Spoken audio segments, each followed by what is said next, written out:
욥기 38장.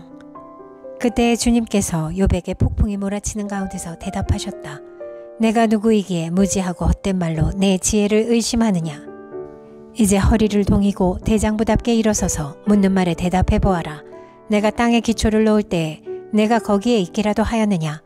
내가 그처럼 많이 알면 내 물음에 대답해 보아라. 누가 이 땅을 설계하였는지 너는 아느냐. 누가 그 위에 측량줄을 띄웠는지 너는 아느냐. 무엇이 땅을 버티는 기둥을 잡고 있느냐. 누가 땅에 주춧돌을 놓았느냐. 그날 새벽에 별들이 함께 노래하였고 천사들은 모두 기쁨으로 소리를 질렀다. 바닷물이 땅속 모태에서 터져나올 때에 누가 문을 닫아 바다를 가두었느냐. 구름으로 바다를 덮고 흑암으로 바다를 감싼 것은 바로 나다. 바다가 넘지 못하게 금을 그어놓고 바다를 가두고 문빗장을 지른 것은 바로 나다. 여기까지는 와도 된다. 그러나 더 넘어서지는 말아라.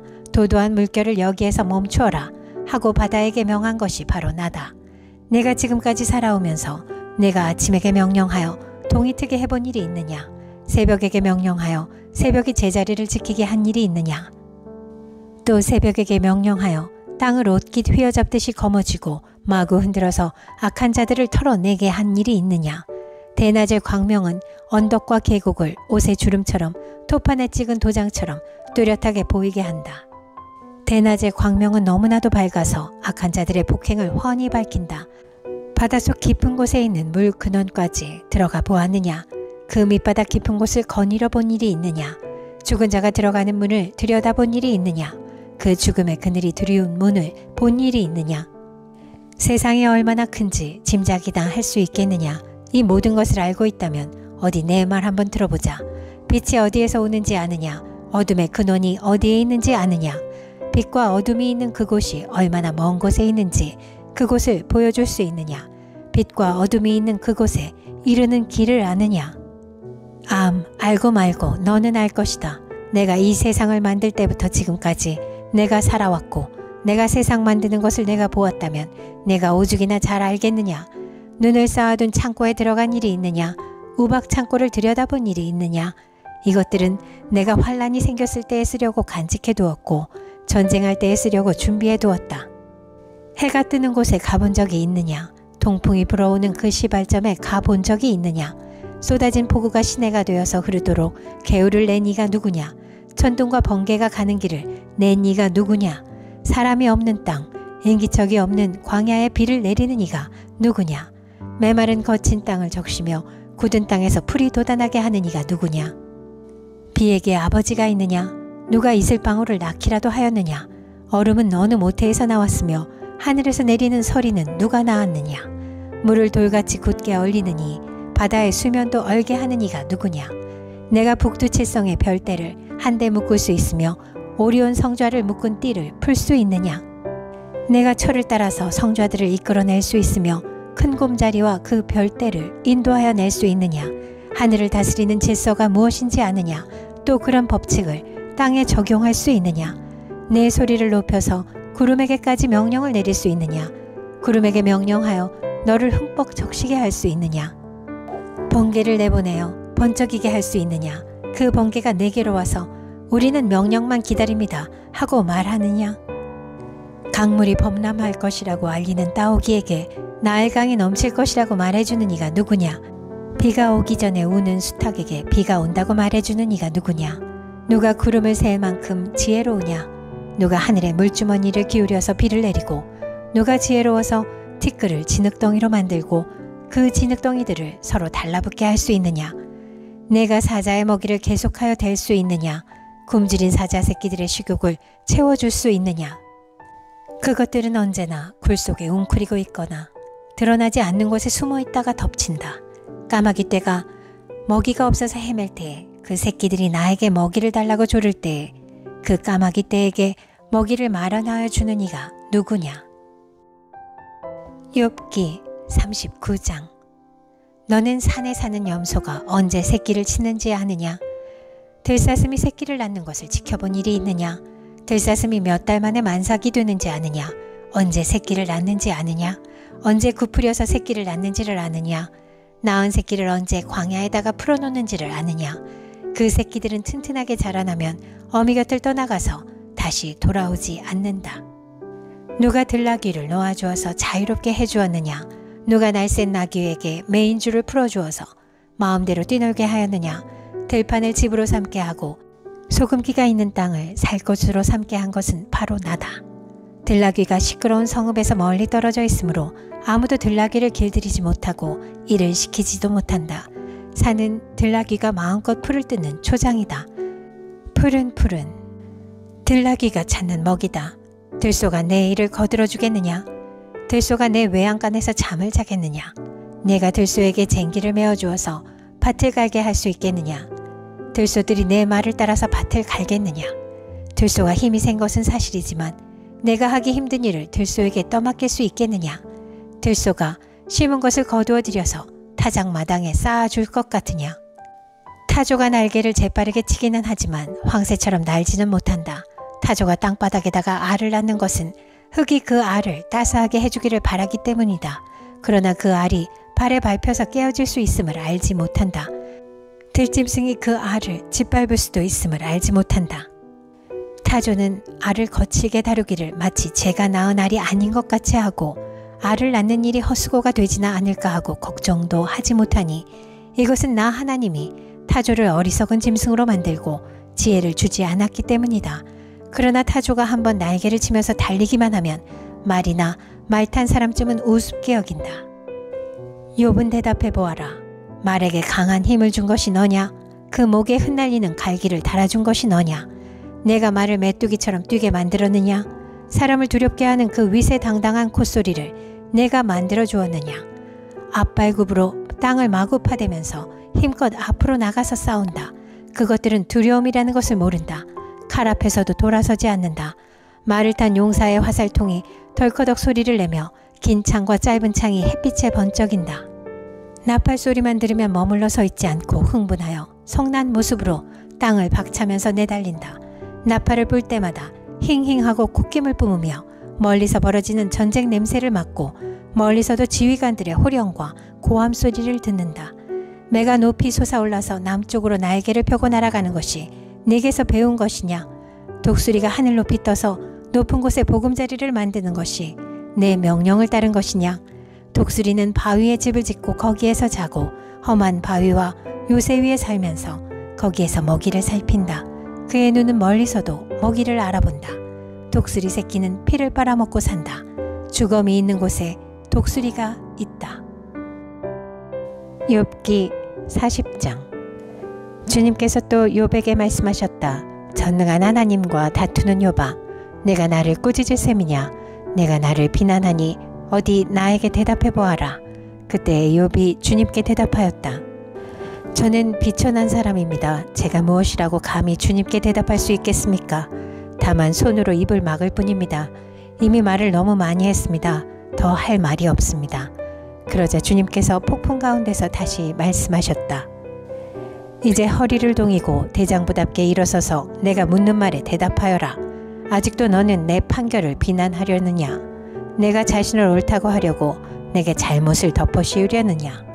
내 팔이 하나님의 팔만큼 힘이 있느냐? 내가 하나님처럼 천둥소리 같은 우렁찬 소리를 낼 수 있느냐?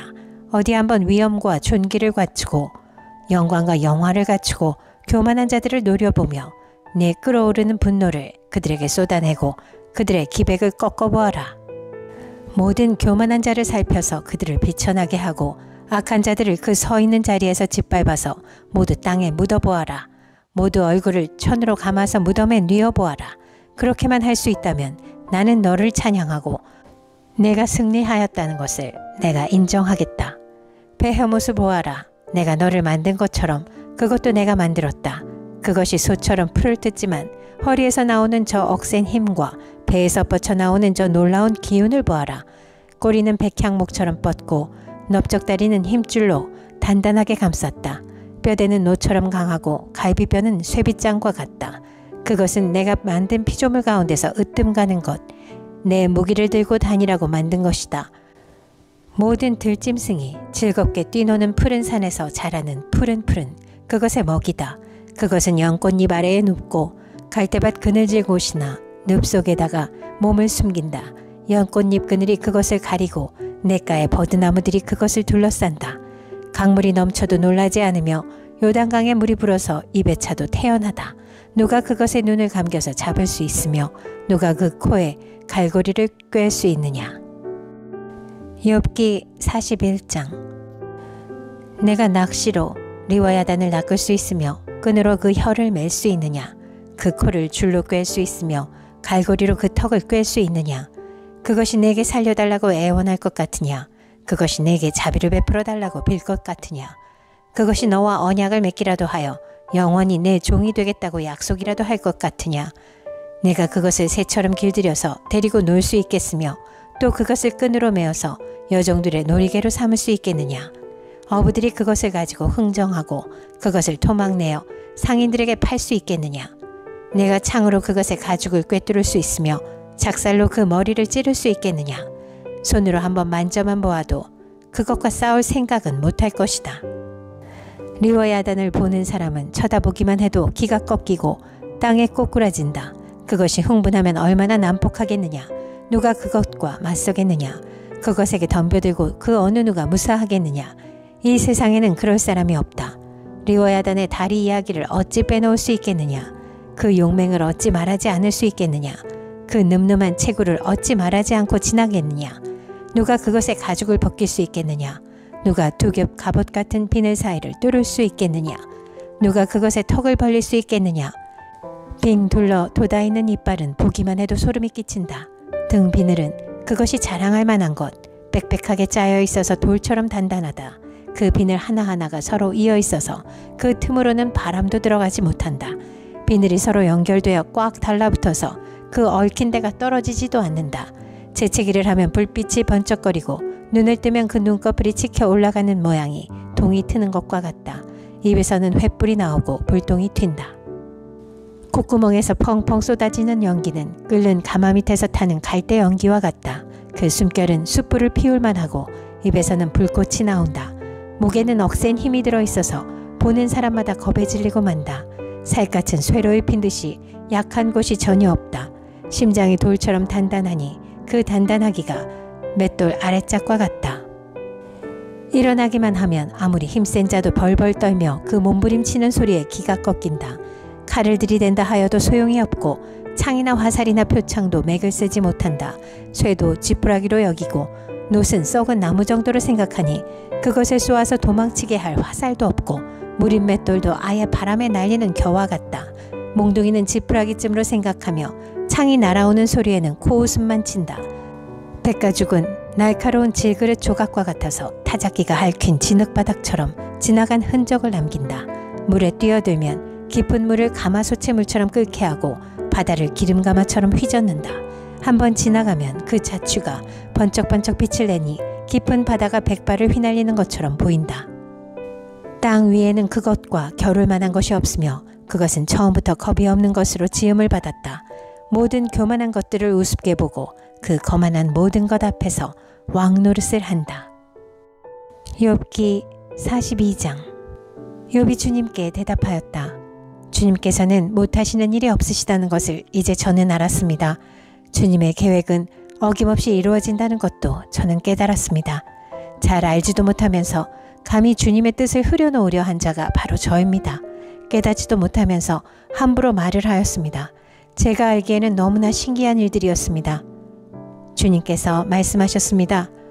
들어라, 내가 말하겠다. 내가 물을 터이니 내게 대답하여라 하셨습니다. 주님이 어떤 분이시라는 것을 지금까지는 제가 귀로만 들었습니다. 그러나 이제는 제가 제 눈으로 주님을 뵙습니다. 그러므로 저는 제 주장을 거두어 드리고 티끌과 잿더미 위에 앉아서 회개합니다. 주님께서는 욥에게 말씀을 마치신 다음에 대만 사람 엘리바스에게 이렇게 말씀하셨다. 내가 너와 내 두 친구에게 분노한 것은 너희가 나를 두고 말을 할 때에 내 종 욥처럼 옳게 말하지 못하였기 때문이다. 그러므로 이제 너희는 숫송아지 7마리와 순양 7마리를 마련하여 내 종 욥에게 가지고 가서 너희가 용서받을 수 있도록 번제를 드려라. 내 종 욥이 너희를 용서하여 달라고 빌면 내가 그의 기도를 들어줄 것이다. 너희가 나를 두고 말을 할 때에 내 종 욥처럼 옳게 말하지 않고 어리석게 말하였지만 내가 그대로 갚지는 않을 것이다. 그래서 대만 사람 엘리바스와 수아 사람 빌닷과 나아마 사람 소발이 가서 주님께서 그들에게 말씀하신 대로 하니 주님께서 욥의 기도를 들어주셨다. 욥이 주님께 자기 친구들을 용서해달라고 기도를 드리고 난 다음에 주님께서 욥의 재산을 회복시켜 주셨는데 욥이 이전에 가졌던 모든 것보다 배나 더 돌려주셨다.